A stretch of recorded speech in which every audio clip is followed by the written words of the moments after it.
Vi var 2 til at starte Let's Clay tilbage i 2020-21. Kom på at lave et kursussted, var det først og fremmest. Så med tiden der begyndte det, og der kom mere og mere efterspørgsel på private arrangementer, som rykkede fokus fra at være kursus, altså undervisningsbaseret, til mere at være oplevelsesbaseret. Og det var en retning, jeg godt kunne lide, men kursusdelen var ligesom hendes hjertebarn. Kompromiserne begyndte at blive mere og mere sådan stopklodser for udvikling, tror jeg. Jeg har altid haft et rigtig godt partnerskab.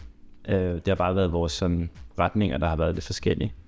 Så mod enden, der havde vi nogle rigtig gode snakke om, hvad det så ville indebære. Jeg ville ikke kunne starte det her selv, hverken økonomisk eller med gå på mod, eller kunne stå med hele det ansvar selv. Så jeg vil jo ikke gøre det op, men jeg vil give det råd videre, eller den erfaring videre, at jeg synes, man skal overveje, på hvilken måde man indgår et partnerskab. Om det er, fordi man har brug for ekspertise, er det, fordi vi har brug for økonomien i det, eller er det, fordi vi bare er gode venner.